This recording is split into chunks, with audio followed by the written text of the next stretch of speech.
दूसरा है mesomorph. Frame चौड़ा होता है, बोन की लंबाई कम होती है और थिक साइज, बोन का साइज भी थिक होता है और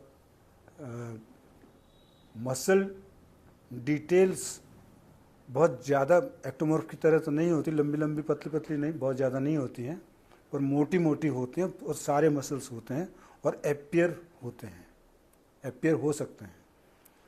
उसको बॉडी बिल्डिंग फिजिक कहा जाता है। बॉडी बिल्डिंग के लिए वो आदर्श फिजिक होता है। उसमें FOG मसल फाइबर्स ज़्यादा होते हैं। उसमें वेट ट्रेनिंग की कैपेसिटी भी अच्छी होती है और ठीक लंबे समय तक करने का एंड्योरेंस भी वेट ट्रेनिंग के लिए ठीक रहता है।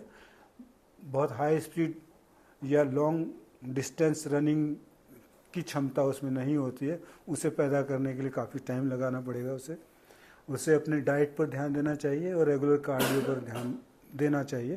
पर कार्डियो के लिए एकदम हाइपर नहीं होना चाहिए कि नहीं मैं तो कार्डियो किए बिना रह नहीं सकता। उसकी मसल ज़्यादा तेज़ी से बढ़ती है और मेटाबॉलिक रेट मीडियम होता है।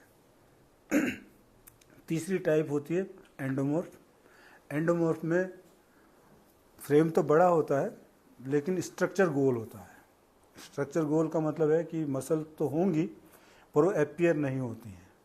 पावर होती है पर वो जो भी पावर है पावर ही है, उसमें वेट मसल में रिफ्लेक्ट नहीं होता है, उसकी पावर मसल में रिफ्लेक्ट नहीं होती है। और हार्ड गेनर फास्ट गेनर होता है। जैसे एक्टोमॉर्फ हार्ड गेनर होता है, उसे जल्दी से वजन नहीं बढ़ता उसका। एंडोमॉर्फ फास्ट गेनर होता है। फास्ट गेनर मतलब कुछ भी खाएगा, वो हवा भी सांस भी लेगा ना ज़्यादा तो 1 किलो वजन बढ़ जाएगा उसका। वो अगर पूरी की खुशबू भी सूंघ लेगा ना तो उसका अगले दिन वजन बढ़ा हुआ है। तो इसका मतलब उसका मेटाबॉलिक रेट काफ़ी लो है।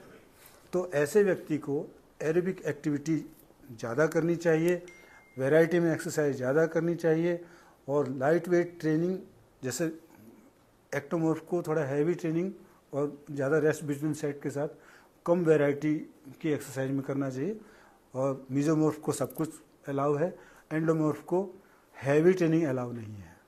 उसको लाइट ट्रेनिंग करनी होती है, टोटल बॉडी एक्सरसाइज करनी होती है, रेस्ट बिटवीन सेट कम रखना होता है और डाइट में कैलोरी कम लेनी होती है और मील गैप बहुत ज़्यादा देने की ज़रूरत है। इंटरमिटेंट फास्टिंग उसके लिए नहीं है। इंटरमिटेंट फास्टिंग में मेटाबॉलिक रेट और भी लो हो जाता है और जब कभी वो खाता है, अब ऐसा तो है नहीं कि हमारे यहाँ पे त्यौहार नहीं आएंगे, होली नहीं आएगी, गुजिया नहीं बनेंगे, दिवाली नहीं आएगी, ऐसा तो होता नहीं है। मिठाइयाँ भी आएंगी, घेवर भी आएंगे, वो सब भी आएंगे। और इंटरमिटेंट फास्टिंग करके उसने जो अपने आप को सुखा रखा है वो एक ही बार में गुब्बारे की तरह फूल जाएगा। तो उसको इस तरह की चीज़ें नहीं करनी चाहिए। उसको रेगुलर मील लेना चाहिए, कैलोरी इंटेक देते रहना चाहिए, जिससे कि उसके शरीर को ये मैसेज मिलता रहे कि कैलोरी आ रही है, खर्च करते जाओ। एक होता है कि मैसेज मिले ना मिले कैलोरी खर्च करता ही रहता है, भूखा ही रहता है एक्टोमॉर्फ। एक है कि कैलोरी अगर जरा सी रोक दी तो उसने वो काम ही करना, मतलब ये कह सकते हैं कि एंडोमॉर्फ सबसे ज़्यादा आलसी होता है और एक्टोमॉर्फ सबसे ज़्यादा एक्टिव सेल होता है।